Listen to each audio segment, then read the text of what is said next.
Have you ever heard of something called game theory? Well, from the name itself, it is a theory and it has something to do with games. And while it can be related to the typical games you already know, such as Warcraft, Dota, or Fortnite, there could be many more different applications to it. So, what is game theory? Game theory is a science of strategy and decision making. Basically, it shows how others may respond to a certain decision and how other people's decisions may impact your very own choices. In essence, it mainly studies how people react to each other's decisions.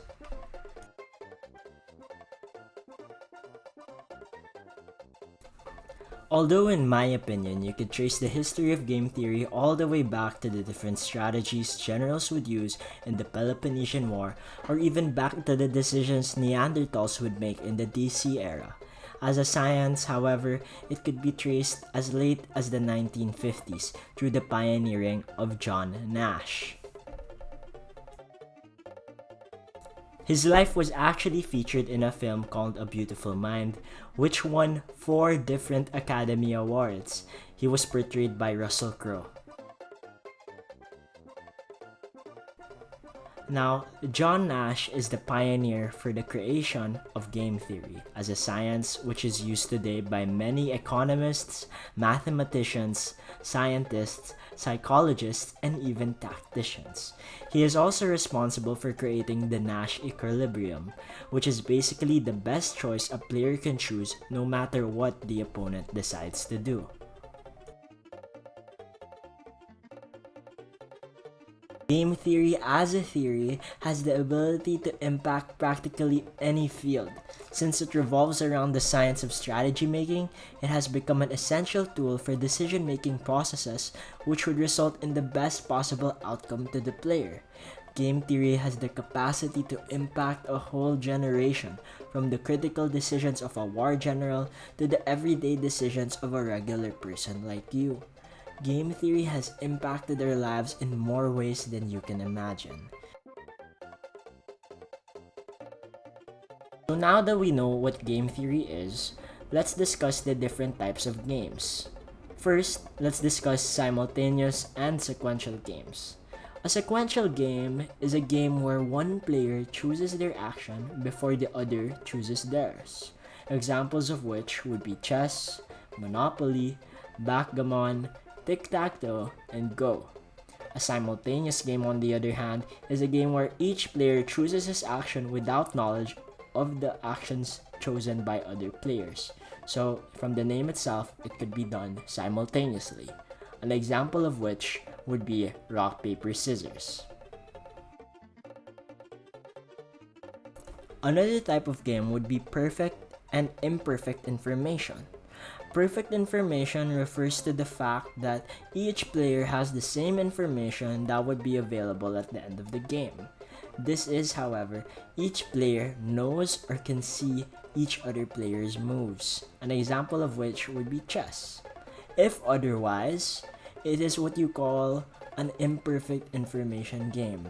An example would be the game Battleship. Another set of types of games are complete information and incomplete information.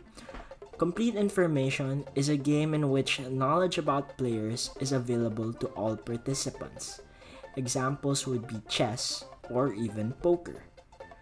In a game with incomplete information, players do not possess full information about their opponents. You could see this in games like Battleship and games of the General.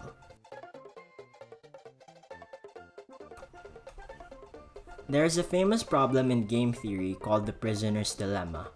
However, I'll show you another interesting problem which shows the intricacies and usage of game theory. Imagine you're a soldier on the defensive line. There will be a great battle, and there are 2 possible outcomes of the battle, either victory or defeat, and 2 possible outcomes for you, either you survive or you die. Clearly, your preference is to survive. If your line is breached, you will die. However, even if your defensive line holds, you may die in battle. it seems that your best option is to run away. However, if you do so, the ones who stay behind and fight may die. You realize that every other person in the line is thinking the exact same thing. So if you decide to stay and cooperate but everyone else flees, of course, you'll then die. This problem has plagued many military strategists and generals since the beginning of warfare. That's why there is generally a new condition entered into the equation. If you flee or defect, you will be shot as a traitor. Therefore, the best chance you'll have of surviving is to keep your position on the line and fight for victory. How does this relate to game theory? In analyzing this problem, you are able to see and observe the many possible scenarios that may happen for the soldier.